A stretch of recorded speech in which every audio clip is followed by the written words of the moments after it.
BFM Business. Grand format avec Edwige Chevrillon.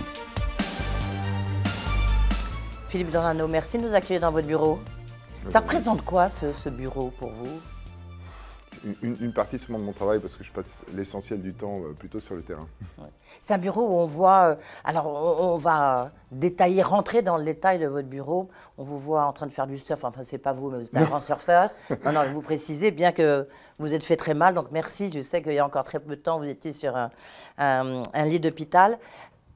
Il est assez vide, votre bureau. Il n'y a rien. Vous l'avez rangé pour nous? Oui, et puis la plupart du temps, il y a beaucoup de collaborateurs dans le bureau. Il y a une salle, le bureau est un peu grand parce que j'ai une salle de réunion et on passe beaucoup de temps à travailler en équipe. Et bien sûr, je l'ai rangé pour vous. Est-ce que c'est un attribut? Il est un peu plus bruyant. Un peu plus bordélique, un vous peu voulez plus dire. bordélique C'est un attribut de pouvoir pour vous quand on est président, directeur général de Sisley? Non. Est-ce que c'est un attribut de pouvoir d'avoir un bureau fermé? Non, le bureau fermé, on en a besoin quand on a des réunions. Il est transparent, par contre, c'est un choix qu'on a fait depuis le début, qui a été accepté par toutes les équipes, d'avoir des bureaux transparents et d'avoir une sorte de façon ouverte de travailler. Une partie des bureaux, d'ailleurs, sont aussi des bureaux en open space, mais un open space assez confortable. Mais on avait cette idée de pouvoir être facilement accessible. Ma porte est toujours ouverte et on travaille beaucoup de nouveau en équipe, c'est pour ça que... Donc on n'est pas dans l'open space des startups, mais quand même une forme d'open space. C'est important. On peut fermer la porte, quoi. C'est important. Moi, quand j'ai commencé à travailler chez Sisley, on était à peine 100 personnes. Maintenant, on est 5000 dans le monde. C'est important de garder ces liens de communication. Donc, c'est important de pouvoir se parler.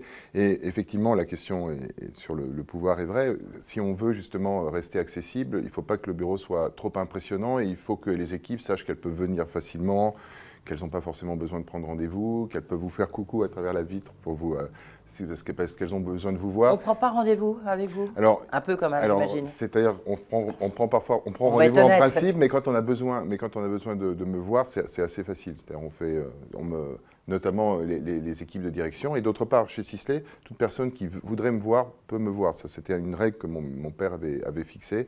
Et c'est vraiment important de garder cette accessibilité si on veut avoir une entreprise performante. Vous passez combien de temps dans ce bureau? Parce qu'effectivement, 90% du chiffre d'affaires de Sisley est à l'international. Vous passez combien de temps? Alors, on a 3 sites en France, donc je passe du temps sur les autres sites, à Saint-Ouen-l'Aumône, à Blois. Je voyage beaucoup, un peu moins avec la période Covid, donc j'ai passé plus de temps dans le bureau. Et puis, on a toute une série de réunions dans l'ensemble de l'immeuble. Le bureau, on a voulu aussi le mettre au cœur de l'immeuble et pas tout en haut, c'est-à-dire on est au 4e étage, c'est au milieu. Et ça permet effectivement de nouveau de rester disponible pour l'équipe. Quelle est la décision la plus difficile que vous ayez prise dans ce bureau? Il y a des décisions agréables et difficiles dans une entreprise. Quand on se fait virer chez Sisley, ça se passe ici? Alors non, parce que le bureau, les vitres sont transparentes, donc il faut quand même aussi, même vis-à-vis de la personne avec qui vous avez éventuellement un litige. Il y a un bureau confessionnal. Non, mais j'essaye de... Si vraiment c'est une explication qui est compliquée, c'est mieux de ne pas le faire au vu de tout le monde, ne serait-ce que pour la personne, et donc on essaye à ce moment-là de le faire dans une autre salle, mais ça peut être des salles différentes. Il n'y a pas une salle confessionnelle.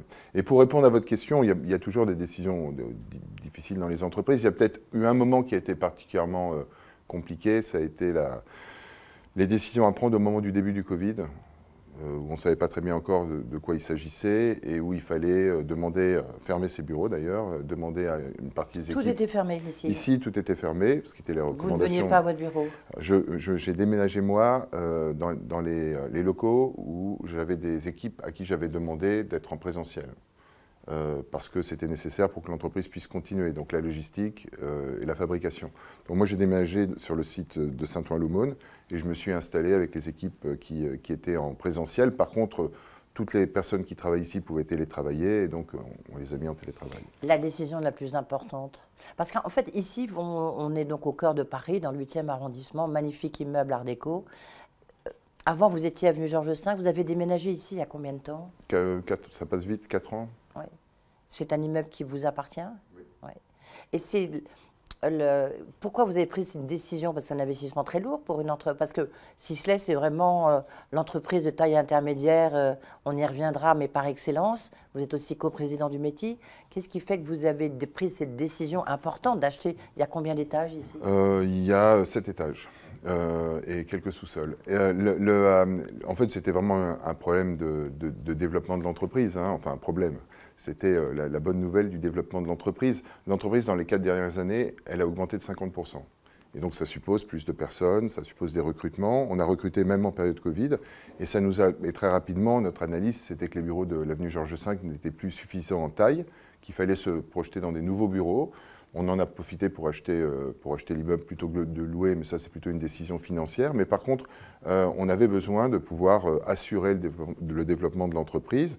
On fait cet investissement pour le siège social, ce qui est fait, mais on le fait aussi pour, effectivement, pour nos usines, pour le développement de la production en France ou pour le développement de nos sites de recherche et d'administration qui sont en dehors de Paris. Oui, parce qu'ici, il y a quoi dans cet immeuble? Alors ici, il y a tous les services Il y a donc vous, ouais. il y a le bureau de votre mère, absolument incroyable.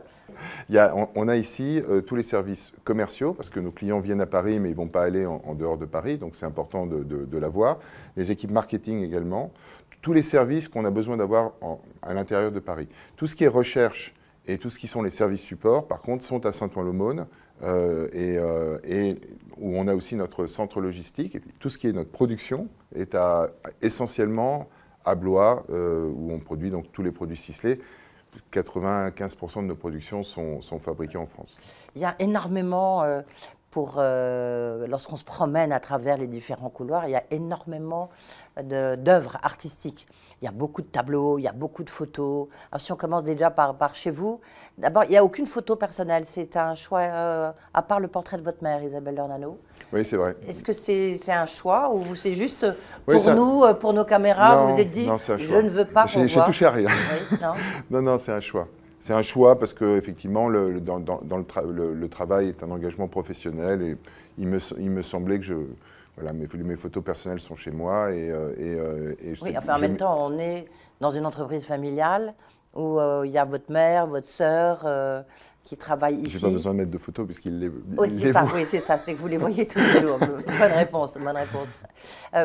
On vous voit en train, enfin c'est pas vous, pardon, c'est une photo de surf qui est vraiment pile derrière vous. Le surf, c'est quelque chose de très important pour vous? Alors, j'aime beaucoup le sport, j'aime beaucoup le surf, j'ai joué au rugby, et je pratique beaucoup de sport, et c'est une tradition d'ailleurs, enfin, tradition, c'est quelque chose de familial, on est très sportif dans la famille. Et je pense que le surf, le sport contrebalance bien le stress aussi de la vie professionnelle, et la vie est une question d'équilibre entre différentes activités. Le sport est une activité qui est importante. Après, cette photo-là, elle a une histoire un peu particulière, parce que je l'ai mis derrière moi, parce que je trouvais qu'elle était symbolique de ce qu'est le travail qu'on peut avoir quand on dirige ou quand on a une responsabilité dans une entreprise.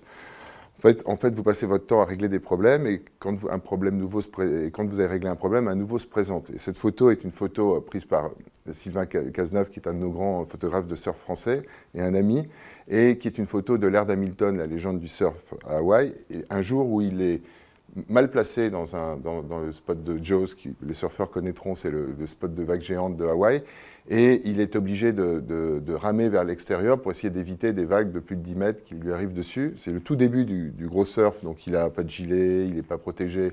Et la photo est prise d'un hélicoptère à 6h30 du matin, et il rame, il passe la première vague, en général c'est des séries de plusieurs vagues, puis la seconde de justesse, puis la troisième de justesse. Je trouvais que c'était une belle symbolique pour un peu caractériser ce qu'on fait, nous, dans l'entreprise. La vie d'un président d'une entreprise. Régler un problème, et puis dès qu'un problème, mon père disait toujours, tu règles un problème, et puis tu sais quoi, tu vas en avoir un autre, et puis tu vas le régler aussi, et puis tu en auras un suivant. C'est ça aussi un peu ce travail, il faut le faire avec persistance, donc c'est une photo un peu clin d'œil, symbole. Et en même temps, c'est effectivement... Et en même temps, on voit que vous en parlez beaucoup plus facilement que du reste ou de vous à titre personnel. Hein.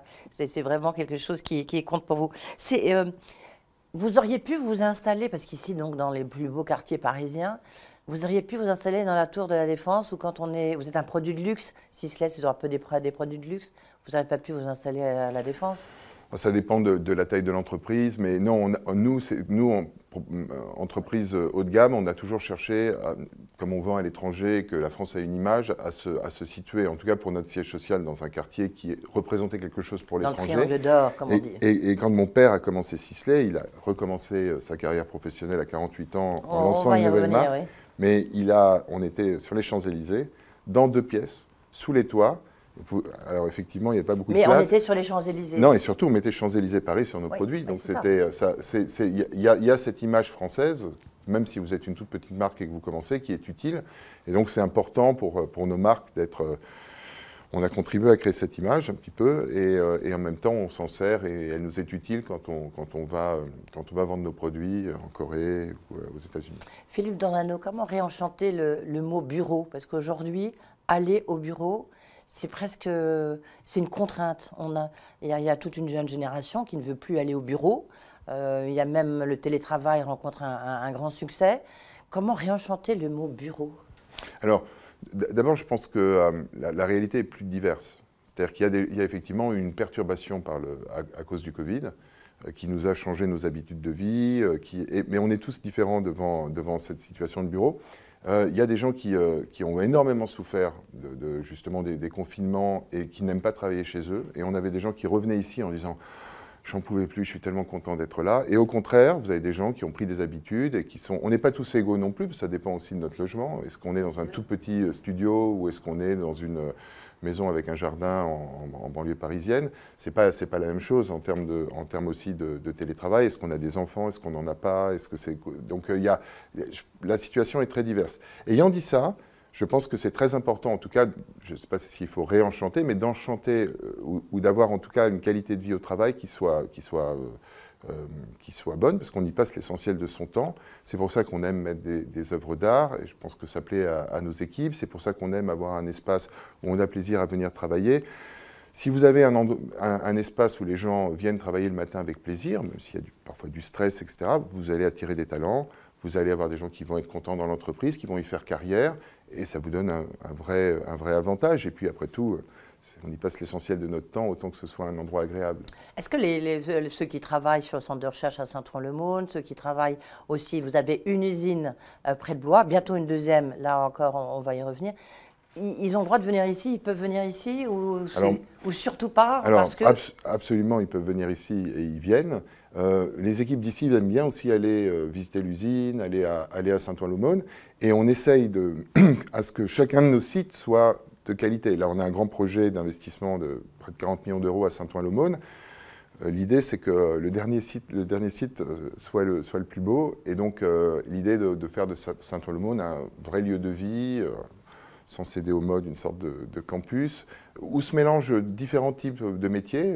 On a des métiers qui sont plus ouvriers, des métiers qui se mélangent avec des chercheurs ou avec des administratifs ou avec des services supports, mais d'avoir un endroit qui soit, comme ici, un endroit où on ait vraiment plaisir à venir et à venir travailler. Et même chose pour nos projets, nos développements sur les usines. Le télétravail, il est toujours autorisé ou pas? Ici, par exemple, vos équipes, où il faut qu'elles viennent, où on a le droit à 3 jours par semaine, ou plus? Alors, nous avons des équipes qui sont très diverses. Certains peuvent, ça on l'oublie toujours, mais certains peuvent pas, de par leur fonction, télétravailler. Une démonstratrice ne peut pas télétravailler. Donc, ça crée des différences entre je pense à la finance, entre les métiers. Voilà, au marketing, à vous. Et la deuxième chose, c'est qu'on a beaucoup de métiers de création où le présentiel est très important. Donc nous, on a ouvert une journée de télétravail par semaine, les métiers qui peuvent télétravailler, et lorsque ça ne gêne pas le service, et c'est employé à 50% à peu près. C'est-à-dire et c'est d'ailleurs intéressant de le voir, il y a à peu près 50% des personnes qui peuvent télétravailler qui utilisent cette possibilité de télétravailler une journée par semaine.